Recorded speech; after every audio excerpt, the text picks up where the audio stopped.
வீரயுக நாயகன் வேல்பாரி பகுதி 98. பிறை நிலவு எட்டி பார்த்து கொண்டிருந்தது. விலாமரத்தின் அடிவாரத்தில் கூழையனை புதைத்தனர். தன் கண்களுக்கு முன்னால் கூழையன் வெட்டி சாய்க்கப்பட்டதை தேக்கனால் தாங்கிக் கொள்ள முடியவில்லை. சிறுவயது முதல் உற்ற தோழனாய் இருந்தவனை பறிகொடுத்த பதற்றம் அவனது உடல் முழுவதும் இருந்தது. மறுகணமே கருங்கை வாணனை வீழ்த்த கிடைத்த வாய்ப்பையும் பயன்படுத்த முடியாமல் போய்விட்டது. ஒருவேளை அது நடந்திருந்தால் கூட மனம் சற்றே ஆறுதல் அடைந்திருக்கும். தேக்கனின் முகம் மிகவும் இறுகி இருந்தது. புதைத்து முடித்தவுடன் எல்லோரும் இரளிமேட்டில் இருக்கும் பாட்டாப்பிரை நோக்கி வலதுபுறமாக திரும்பி நடந்தனர். தேக்கன் மட்டும் இடதுபுறமாக நாகக்கரட்டை நோக்கி நடக்கத் தொடங்கினான். இறுதியாக சென்று கொண்டிருந்த முடியன் அவனை பார்த்தபோது, முரியனாசானை பார்த்துவிட்டு வருகிறேன், நீ போ என்றான். முடியனுக்கு புரிந்தது, உடல் வலியோடு மனவலியும் சேர்ந்திருக்கிறது. கிழவன் எதையும் வாய் திறந்து சொல்ல மாட்டான் என எண்ணியபடி நடந்தான். எங்கும் வீரர்களின் ஓசை கேட்டபடி இருந்தது. நாகக்கரட்டுக்கும் இரளிமேட்டுக்கும் இடைப்பட்ட சமவெளி பள்ளத்தாக்கு எங்கும் ஓலை வேய்ந்த சிறுகுடில்கள் எண்ணற்றவை அமைக்கப்பட்டிருந்தன. வீரர்களுக்கு உணவு, தங்கள் எல்லாம் அந்த குடில்களில்தான். தேக்கன் அக்கம் பக்கம் யாரையும் பார்க்கவில்லை. நேராக முரியனாசானின் குடிலை நோக்கி வேகமாக நடந்தான். வளர்ப்பிறையாதலால் வானில் ஒளிப்பரவல் விரைவாக இருந்தது. ஆசானின் குடில் சற்று தொலைவில் இருக்கிறது, குதிரையில் போகலாம் என்று வீரர்கள் சொன்னதற்கு தேக்கன் மறுத்துவிட்டான். குதிரை பாய்ந்து செல்லும் போது விலாவெலும்பு உள்குத்தி ஏறுகிறது. வலி தாங்க முடியவில்லை. அதனால்தான் குதிரையை தவிர்த்து வேக வேகமாக நடந்தான். எங்கும் பந்தங்கள் ஏற்றப்பட்டிருந்தன. உலைக்கலங்களில் தீப்பொறிகள் பறந்து கொண்டிருந்தன. சாணைக்கல்லில் கருவிகள் ஊர்த்தீட்டப்பட்டு கொண்டிருந்தன. பொதினிமலை சாணை கற்கள் தனிச்சிறப்பு வாய்ந்தவை. மற்ற சாணை கற்களை விட இருமடங்கு வேகத்தில் ஆயுதங்களை கூர்த்தீட்டக்கூடியவை. அவை கருவிகளோடு உரசும் போது தெரிக்கும் பொறியில் நீளமேறி இருக்கும். வேல், ஈட்டி, எக்கல், ஆலம், சகடம், குந்தம், கயலி, ஈர்வால் என நாள்தோறும் ஆயுதங்களை கூர்த்தீட்டி வாங்கிக் கொள்வது போர் வீரர்களுக்கு வழக்கம். காட்சிகளை பார்க்க பார்க்க தேக்கனின் மனவேதனை அதிகமாகிக் கொண்டே இருந்தது. வாழ்வில் இனி தனக்கான ஆயுதங்களை கூர்த்தீட்டவே முடியாதோ என தோன்றியது. போர் முடிந்த இரவில் நீல நிற பொறிகள் உதிர்க்கும் தீக்கங்குகளை ஒவ்வொரு வீரனும் ஆசையோடு பார்த்து கொண்டிருப்பான். இன்றைய போரில் எதிரியோடு தான் நிகழ்த்திய தாக்குதலால் தனது ஆயுதங்கள் முனைமழுங்கி போயுள்ளன என்பதை உலைக்களத்தில் உள்ளவர்களிடம் சொல்வதில்தான் அவனது பெருமை இருக்கிறது. ஒருவேளை இன்று நான் எனது ஆயுதத்தை பூர்த்திட்ட உலைக்களம் சென்றிருந்தால் என்ன பேசியிருப்பேன்? எனது கை கெட்டும் தொலைவில் எதிரிப்படை தளபதி இருந்தும் அவனது தலையை வெட்டிச் சரிக்காமல் விட்டுவிட்டேன் என சொல்லியிருப்பேனா? பரம்பின் எந்த ஒரு வீரனுக்கும் கிடைக்காத அரிய வாய்ப்பை இழந்து நிற்கிறேன். இனி நான் போர்க்களம் புக வேண்டுமா என்று அடுக்கடுக்காய் கேள்விகள் மேலேறியபடி இருந்தன. ஆனாலும் மன ஓட்டத்தை ஒழுங்குபடுத்திக் கொண்டான். கயிறுகள் இறுக முடைந்திருந்த கட்டில் ஒன்றில் குடிலின் முன் உட்கார்ந்திருந்தார் முரியனாசான். சுற்றிலும் இளம் மருத்துவர்கள் தங்களின் வேலைகளை பார்த்தபடி இருந்தனர். தேக்கன் வந்தவுடன் அவர்கள் சற்று விலகி போயினர். தேக்கனின் முகத்தை பார்த்ததும் வலியின் கூறுகளை முரியனாசானால் உணர முடிந்தது. எதிரில் இருந்த மரப்படுக்கையில் படுக்கச் சொன்னார். ஒரு பக்கமாக சாய்ந்து கையூன்றி உடலை கிடத்தினான் தேக்கன்.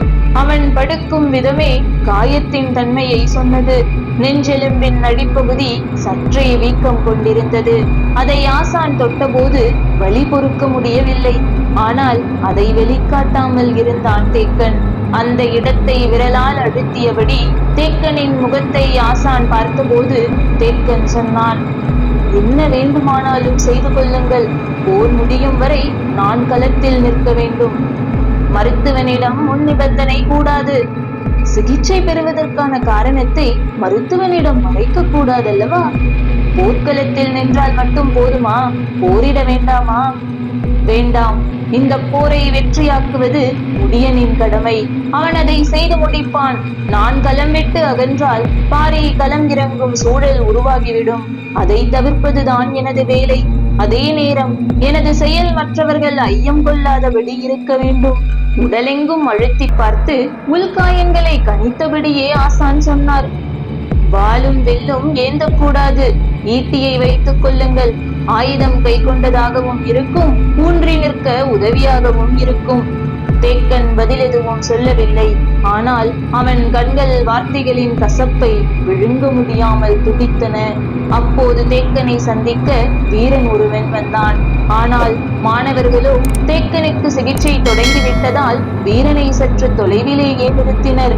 வடகோடியில் காட்டுக்குள் நுழைந்த வேட்டூர் பழையன் ஆட்கொல்லி மரத்தை அண்டி எண்ணற்றோரை கொன்று தானும் இறந்துள்ளார் என்ற செய்தியை சொல்வதற்காக அந்த வீரன் காத்திருந்தான். உலைக்களங்களில் எண்ணிலடங்காத ஆயுதங்களை உருவாக்கும் வேலை இரவு பகலாக நடந்தது.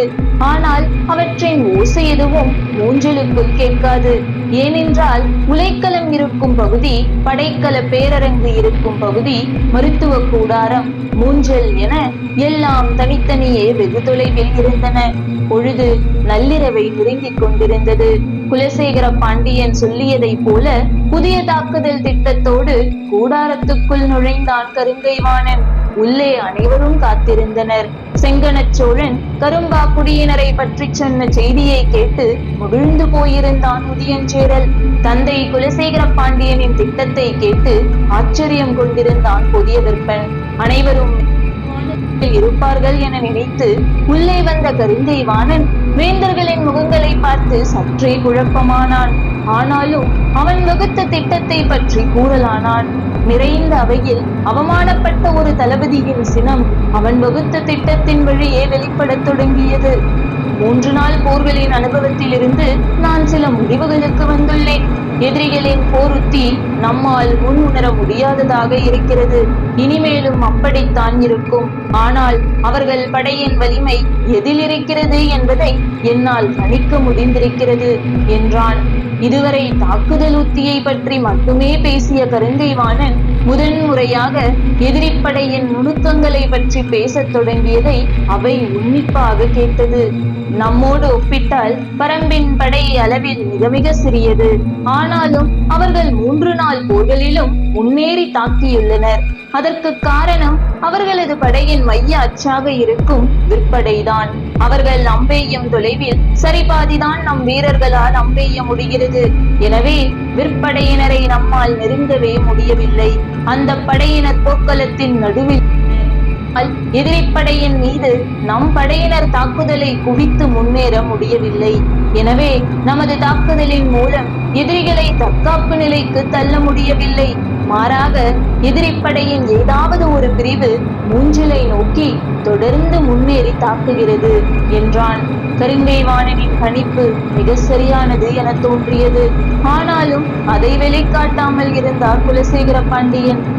நாளைய போரில் பரம்பின் விற்படையை முழுமுற்றாக செயலிழக்க வைப்பதற்கான திட்டத்தை விளக்கினான். போர் உத்திகளை வகுப்பதில் அவன் கொண்டிருந்த அனுபவம் அவன் உச்சரித்த ஒவ்வொரு சொல்லிலும் மிளிர்ந்தது. சோழவேளன் மிரட்சியோடு அவன் சொல்வதை கேட்டுக் கொண்டிருந்தார். கருங்கைவாணன் திட்டத்தை கூறி முடிக்கும் போது யாரும் மறுசொல்லின்றி அதை நிறைவேற்ற ஆயத்தமாயினர். நாளைய போர் வேந்தர்கள் கொண்டாடும் செய்தியை தரும் என்பதில் ஐயமேதும் இல்லை.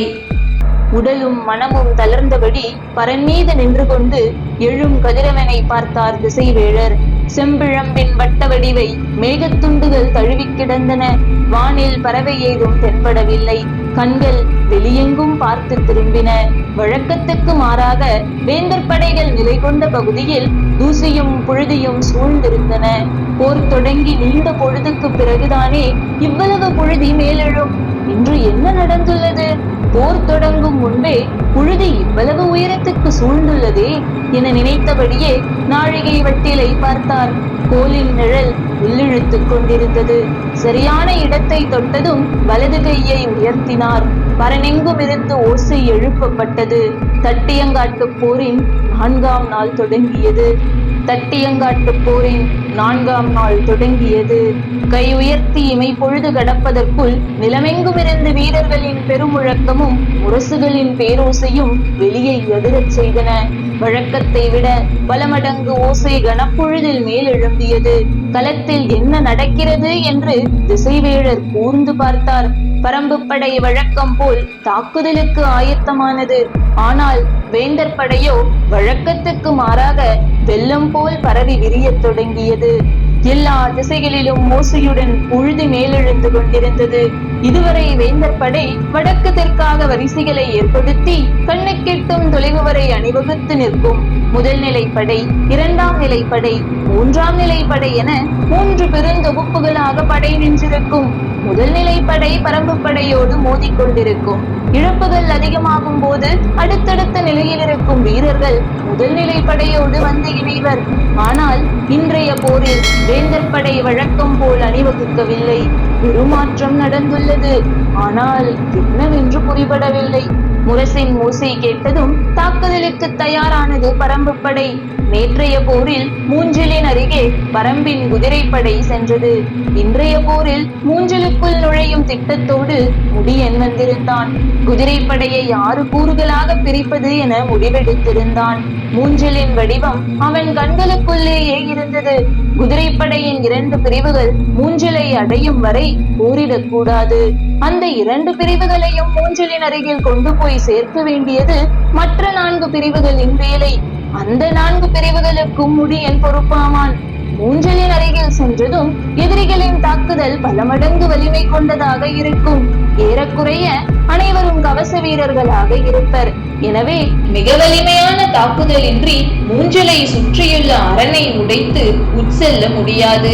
எனவே மிக தேர்ந்த வீரர்களை கொண்டு அந்த பிரிவினரை உருவாக்கியிருந்தான். அதற்கு இரவாதனை பொறுப்பாக்கியிருந்தான். போர் தொடங்கிய கணத்தில் வேந்தர் படையின் மின்னல் வேக செயல்பாடு யாரும் எதிர்பாராத ஒன்றாக இருந்தது. எல்லா திசைகளிலும் வேந்தர் படையினர் பிரிந்தும் கலைந்தும் விரைந்து கொண்டிருந்தனர். பரம்பு படையின் மீது அவர்கள் தாக்குதல் தொடுக்கவில்லை. ஆனால் களமெங்கும் விரைந்து கொண்டிருந்தனர். என்ன செய்கிறார்கள் என்று யாருக்கும் பிடிபடவில்லை. முன்னணியில் விரைந்து கொண்டிருந்தவை தேர்கள்தாம். திகிரியையும் ஆழியையும் ஒளியாக கொண்ட வலிமை மிகுந்த கூவிரம் வகை தேர்கள் விடுபட்ட அம்புகளை போல விரைந்து கொண்டிருந்தன. பரன்மேல் நின்றபடி திசைவேழர் இமைக்காமல் அவற்றை பார்த்து கொண்டிருந்தார். பரம்பு படையை விட்டு மிக விலகி எங்கே அவர்கள் போகின்றனர் என பார்த்து கொண்டிருக்கும் போதுதான் அதற்கும் அப்பால் தேர்ப்படையின் இன்னொரு அணி போய்கொண்டிருப்பது தெரிந்தது. சற்றே அதிர்ச்சியோடு முன்னேறி செல்லும் அந்த அணியை கூர்ந்து பார்த்தார். விரையும் தேர்களின் மீது காலை கதிரவனின் ஒளிப்பட்டு சிதறியபடி இருந்தது. உற்று கவனித்தார். அவையெல்லாம் நிறைந்த பூண்களை கொண்ட குடிஞ்சி வகை தேர்கள். இந்த வகை தேர்களை எந்த கருவி கொண்டும் சேதப்படுத்த முடியாது. திசைவேழர் தலையை எக்கி பார்த்தார். தேர்களின் உச்சியில் இருந்த பூங்கு மொட்டுகள் கதிரவனின் ஒளிபட்டு தகதகத்தன. உராய்வில் பறக்கும் தீப்பொறி போல விரையும் அவற்றின் வேகத்தில் மின்னி நகர்ந்தது வெய்யோன் பொன்னெலி. கண்கள் பார்க்கும் நிலவிளிம்பில் தேர்கள் எழுப்பும் மண்புழுதி அலையலையாய் மேலெழுந்து கொண்டிருந்தது. என்ன நடக்கிறது என்று திசைவேழருக்கு புரிய தொடங்கியது. 3 நிலைகளில் நின்றிருந்த வேந்தர் படையின் ஒழுங்கை கருங்கைவாணன் என்று மாற்றிவிட்டான். முதல் நிலை படை வழக்கம் போல் பரம்பு படையை எதிர்கொள்ள முன்னால் நகர்ந்து போய்கொண்டிருக்கும் போது 2ஆம் நிலை படை பரம்பு பகுதியின் இடுப்பு பகுதியை சூழ வேண்டும். அதே நேரம் 3ஆம் நிலை படை அதைவிட தொலைவில் அரைவட்ட வடிவில் பயணித்து பரம்பு படையின் பின்புறத்தை அடைய வேண்டும். அதாவது பரம்பு படை முழு முற்றாக வேந்தர் படையால் சூழப்பட வேண்டும். அவ்வளவு தொலைவு பயணித்து பரம்பின் மொத்த படையையும் முற்றுகையிடுவதற்கு தேவையான அளவுக்கு வீரர்கள் வேந்தர் படையில் இருந்தனர். அதனால்தான் கருங்கைவாணன் இந்த திட்டத்தை தீட்டினான். அவன் வகுத்த திட்டப்படி வேந்தர்களின் தேர்ப்படை மின்னல் வேகத்தில் பரம்பு படையின் பின்பகுதியை நோக்கி மிக தொலைவில் அரைவட்டம் அடித்து விரைந்து கொண்டிருந்தது. அந்த தேர்கள் எல்லாவற்றிலும் மணிகள் கட்டப்பட்டிருந்தன. எனவே மணிகளின் பேரோசை எங்கும் எதிரொலித்தது. எழும் பொழுதையும் வீரர்களின் பேரோசையும் தெரிக்கும் மணியோசையுமாக போர்க்கள வெளியெங்கும் வேந்தர் படையின் ஆதிக்கம் மேலெழுந்தது. தனது திட்டப்படி விரைந்து தாக்குதலை தொடுக்க வேண்டிய முடியன் போர் தொடங்கிய கணமே நிதானம் கொள்ளத் தொடங்கினான். எதிரிகள் என்ன செய்கிறார்கள் என்பது சற்றே குழப்பமாக இருந்தது. அவர்கள் யாரும் பரம்பு படை நோக்கி ஒற்றை அம்பை கூட எய்யவில்லை. ஆனால் எல்லோரும் தீவிரமாக இயங்கிக் கொண்டிருக்கின்றனர். எதிரிகளின் திட்டம் என்ன என்பதை அறிய அவர்களின் செயலை கூர்ந்து கவனித்துக் கொண்டிருந்தான் முடியன். ஆனால் கடைசி வரிசையில் ஈட்டியை ஊன்றுகோலாக பிடித்தபடி சாய்ந்து நின்று கொண்டிருந்த தேக்கனுக்கு பிடிபடத் தொடங்கியது.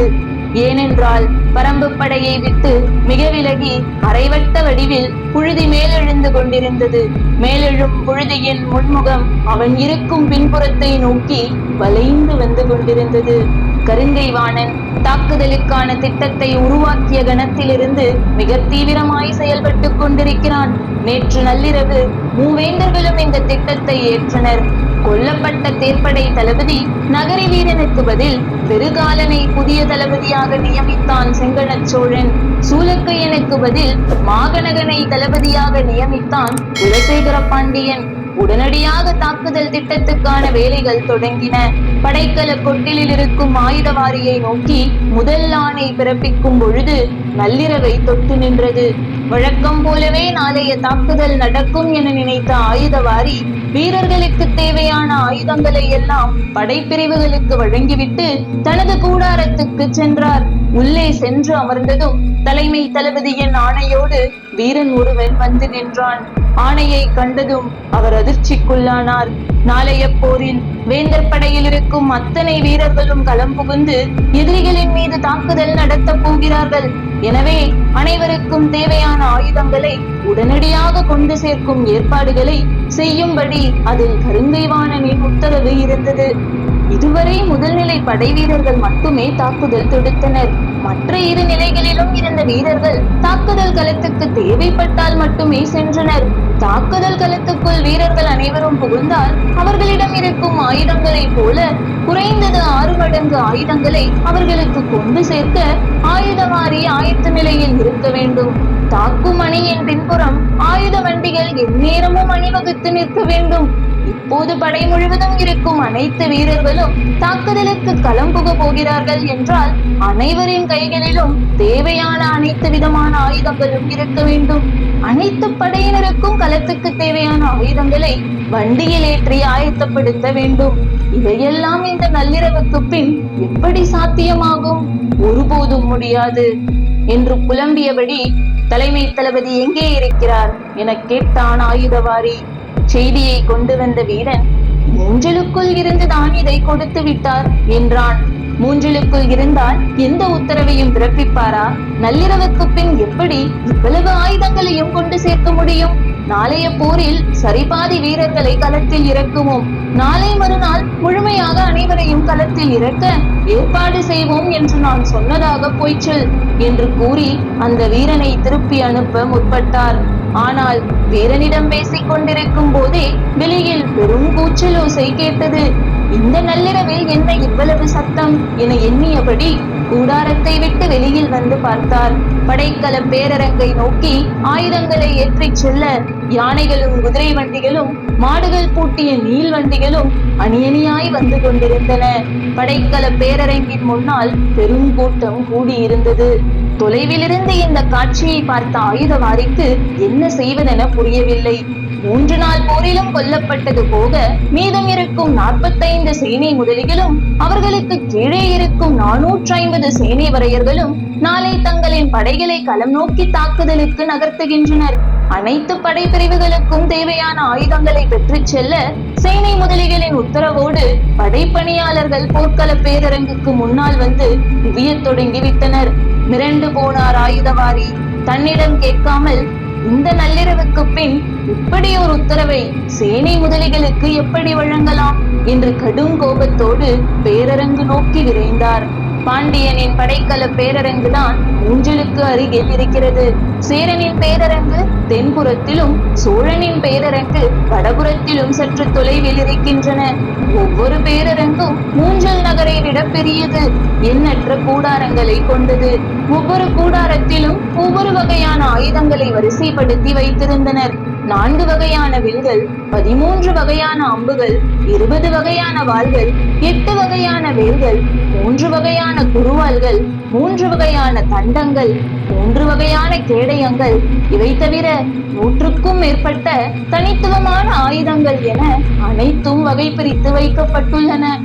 இவற்றை எடுத்து தருவதிலும் களத்தில் வீரர்களிடம் கொண்டு போய் சேர்ப்பதிலும் சிறு குழப்பம் நடந்தாலும் அது களத்தின் போக்கை வெகுவாக பாதிக்கும். முன்களத்தில் நின்று போரிடும் உலோக வில் ஏந்திய பெருவீரர்களுக்கு கணை, வாலி, கதிர் ஆகிய 3 வகை அம்புகள் தான் கொடுக்கப்பட வேண்டும். மற்ற வகை அம்புகள் உலோக வில்லுக்கு ஏற்றவை அல்ல. அதே போல 5 முடிச்சுக்கள் கொண்ட மூங்கில் வில்களை ஏந்தி நிற்கும் வீரனிடம் கோலம்பினையோ கதிரம்பினையோ கொடுத்தால் ஒரு பனை தொலைவு கூட பாயாது. 7 அல்லது 9 முடிச்சுக்களை கொண்ட 10 நூலால் ஆன நாணை பயன்படுத்தும் வில்லாளிதான் விற்படையின் நடுவில் வலிமையோடு நின்று போரிடுபவன். அவனுக்கு தேவை சரவகை அம்புகள் மட்டுமே. இவை அனைத்தும் துல்லியமான கணக்குகளின் அடிப்படையில் வகை பிரித்து அடுக்கி வைக்கப்பட்டுள்ளன. எந்தவிதமான குழப்பமும் இன்றி மிக கவனமாக செயல்பட வேண்டிய பணி இது. ஒருமுறை இதில் குழப்பம் ஏற்பட்டு வரிசையாக அடுக்கப்பட்டுள்ள அம்புக்கட்டுகள் மாறி இன்னொரு அறையில் வைக்கப்பட்டு விட்டால் அதன் பொருட்டு களத்தில் எத்தனையோ வீரர்கள் உயிரிழக்க நேரிடும். எனவே பேரரங்கில் ஆயுதம் கையாள்வதை எந்தவித அழுத்தமும் கொடுக்காமல் செயல்படுத்த வேண்டும். ஆனால் கருங்கை வாணனின் செயல் எதையும் புரிந்து கொள்ளாத ஒரு மூடனின் முடிவை ஒத்தது என மனதுக்குள் வசைபாடியபடியே படைக்கல பேரரங்குக்கு வந்தார் ஆயுதவாரி. அங்கோ எண்ணற்ற போர்க்கள பணியாளர்கள் தங்களுக்கான ஆயுதங்களை வண்டிகளில் வேக வேகமாக ஏற்றிக் கொண்டிருந்தனர். தான் வரும் முன்பு எப்படி இந்த வேலையை தொடங்கினார்கள் என்ற கோபத்தோடு ஆயுதவாரி உள்ளே நுழைந்த போது அங்கு கருங்கை வாணன் நின்று கொண்டு பணிகளை ஒருங்கிணைத்துக் கொண்டிருந்தான். எண்ணற்ற வண்டிகளும் யானைகளும் ஆயுதங்களை ஏற்றிச் செல்ல காத்திருக்கின்றன. வேகமாக வந்து பணியை ஒருங்கிணையுங்கள் என்று ஆயுதவாரியை பார்த்து சத்தம் போட்டு கூறினான் கருங்கை வாணன். மிகுந்த கோபத்தோடு வந்த ஆயுதவாரிக்கு வீரர்களும் பணியாளர்களும் நிறைந்த இந்த இடத்தில் தலைமை தளபதியிடம் எப்படி சினத்தை வெளிப்படுத்துவதென தெரியவில்லை. ஆனால் வேலை வேக வேகமாக நடைபெற்றுக் கொண்டிருந்தது. விரைவாக பிரித்தனுப்புங்கள். சேரனின் பேரரங்கில் இருந்து ஆயுதமேற்றப்பட்ட வண்டிகள் அப்போதே வெளியேறிவிட்டன என்றான். பாண்டியனின் ஆயுதவாரி சற்றே அதிர்ச்சிக்குள்ளானார். அதற்குள் எப்படி அவர்கள் பிரித்தனுப்பினார்கள் என்றார். அவர்கள் ஆயுதவாரி இரவில் கூடாரத்துக்கு சென்று ஓய்வெடுப்பதில்லையாம், ஆயுத பேரரங்கில் தான் இருப்பாராம். எனவே செய்தி கிடைத்ததும் வேலையை தொடங்கிவிட்டார் என்றான் கருங்கை வாணன். அதன் பிறகு அவர் பேச்சு ஏதுமின்றி ஆயுதங்களை பிரித்தனுப்பும் வேலையில் ஈடுபட்டார். உண்மையில் கருங்கை வாணன் மற்ற 2 ஆயுதவாரிகளுக்கும் இன்னும் செய்தியையே அனுப்பவில்லை. நள்ளிரவுக்கு பின் இவ்வளவு பெரிய வேலையை சொன்னால் எந்த ஆயுதவாரியும் ஒப்புக்கொள்ள மாட்டார். அது மட்டுமன்று, வலுக்கட்டாயமாக செய்யும் சூழலை ஏற்படுத்தினால் அது போர்க்களத்தில் குழப்பத்தில் முடிய வாய்ப்பிருக்கிறது. எனவேதான் மிக கவனமாக இந்த வேலையை செய்தான் கருங்கை வாணன். பாண்டியனின் பேரரங்கில் இருந்து ஆயுதங்களை ஏற்றிக்கொண்டு வண்டிகள் வெளியான பிறகுதான் மற்ற 2 ஆயுதவாரிகளுக்கும் செய்தி சென்று சேர்வதை போல பார்த்து கொண்டான். சிறு முணுமுணுப்புகளும் கோபமும் வெளிப்பட்டனவே தவிர வேலையை மறுக்கும் நிலை எங்கும் ஏற்படவில்லை. ஏனென்றால் ஒரு பேரரசு இன்னொரு பேரரசை விட பின்தங்கும் நிலை ஏற்படக்கூடாது என்பதில் 3 பேரரசுகளின் பொறுப்பாளர்களும் ஆயுதவாரிகளும் மிக கவனமாக இருந்தனர். பல்லாயிரம் வீரர்களுக்கு எண்ணற்ற வகையான ஆயுதங்களை கணக்குகளின்படி துல்லியமாக வகை பிரித்து அனுப்பும் பணியை ஆயுதவாரிகள் 3 அவர்களுக்கு கீழே பணியாற்றும் எண்ணிலடங்காத போர்ப்பணியாளர்களும் இரவு முழுவதும் செய்தனர். விடியும் போதும் கூட ஆயுதமேற்ற யானைகளும் வண்டிகளும் பேரரங்கின் முன்னால் காத்திருந்தன. அப்போதுதான் திசைவேழரின் சங்கொலி கேட்டது. காற்றெங்கும் செம்புழுதி ஏறி மிதக்க திசைவேழரின் முரசோசை கேட்டதும் தேர்கள் தங்களுக்கான இலக்கு நோக்கி வேகம் கொள்ளத் தொடங்கின. கருங்கை வாணன் மிக கவனமாக திட்டங்களை வகுத்து அவற்றை சேனை முதலிகளுக்கும் தளபதிகளுக்கும் விளக்கி இருந்தான். அனைத்து படை பிரிவுகளையும் எதிரியின் படையை தாக்க பயன்படுத்தினால் மூஞ்சலின் பாதுகாப்புக்கு என்ன ஏற்பாடு என்று கேள்வி எழுப்பப்பட்டது. மூஞ்சலை வேந்தர்களின் கவசப்படையும் அகப்படையும் காத்தால் போதும், எதிரிகள் யாரும் என்று மூஞ்சலை நெருங்க எந்தவித வாய்ப்பும் இல்லை. ஒருவேளை சிறு குழு ஏதாவது நெருங்கினால் இந்த படையால் அவர்களை எளிதில் வீழ்த்த முடியும் என்றான். காற்றின் துணை கொண்டு தாக்கும் அம்பை எதிரிகள் பயன்படுத்தினாலும் நமக்கு எந்த பாதிப்பும் நிகழப் போவதில்லை. ஏனென்றால் நமது படை எதுவும் தொலைவில் நிற்கப் போவதில்லை.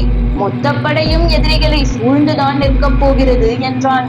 கருங்கை வாணனின் திட்டம் வேந்தர்களைப் போல தளபதிகளுக்கும் சேனை முதலிகளுக்கும் பெரும் நம்பிக்கையை உருவாக்கியது. போர்க்களத்தில் தாக்குதலுக்கும் இழப்புக்கும் பின் நம்பிக்கை அளிக்கும் திட்டம் தீட்டப்படுமேயானால் அது பல மடங்கு ஆற்றலோடு செயல்பாட்டுக்கு வரும். வேந்தர் படையின் செயல்பாடு இன்று அப்படித்தான் இருந்தது. பரம்பு படை நிலை கொண்டுள்ள இடத்துக்கு மேற்கு பகுதியில் காரமலை உள்ளது. அந்த திசை தவிர பிற 3 திசைகளிலும் முழுமையாக வேந்தர் படை பரம்பு படையை சுற்றி வளைத்தது. ஈக்கி மணலும் கருமணலும் உள்ள தட்டியங்காட்டு நிலத்தில் குதிரைகளால் வெகு தொலைவுக்கு விரைந்து ஓட இயலாது. அதை கணித்து ஒரே மூச்சில் குதிரைகளை ஓட்டி பரம்பு படையின் பின்புறம் சென்று சேர்க்க வேண்டும். அதை தொடர்ந்து மற்ற வீரர்கள் அணியணியாய் பின்தொடர்ந்து தங்களுக்குரிய இடத்தில் நிலை கொள்ள வேண்டும். இடைப்பகுதிக்கும் பின்பகுதிக்கும் எவ்வளவு முடியுமோ அவ்வளவு விரைவாக போய் சேர வேண்டும். அந்த விரைவே இன்றைய தாக்குதல் உத்திக்கான அடிப்படையை உருவாக்கும் என்று கூறியிருந்தான் கருங்கை வாணன். அவனது திட்டம் அப்படியே செயல்படுத்தப்பட்டது. தாக்கி முன்னேறும் தனது திட்டத்தை தொடங்காமல் நிறுத்தி கொண்டான் முடியன். எதிரிகள் என்ன செய்கிறார்கள் என்பதை உற்று கவனித்தான். வேந்தர் படை பரம்பு படையை நெருங்கவோ ஆயுதங்களால் தாக்கவோ முற்படவில்லை. ஆனால் முழுமையாக சூழ்ந்து அணிவகுத்துக் கொண்டிருந்தது. அந்த நேரத்தில் குதிரையில் ஏறி பரம்பு படை முழுமையும் சுற்றி வந்தான் முடியன். எதிரிகளின் தளபதிகள் பலரும் அவன் கண்ணில் பட்டனர். ஆனால் கருங்கை வாணன் மட்டும் அவன் கண்ணில் படவே இல்லை. இவ்வளவு விரிவாக திட்டமிட்டிருப்பதால் அவன் முன்னணியில் தானே நிற்க வேண்டும். எங்கே போனான் என்று சிந்தித்த வண்ணம் பரம்பு படையின் பின்பகுதியை வந்து அடைந்தான் முடியன்.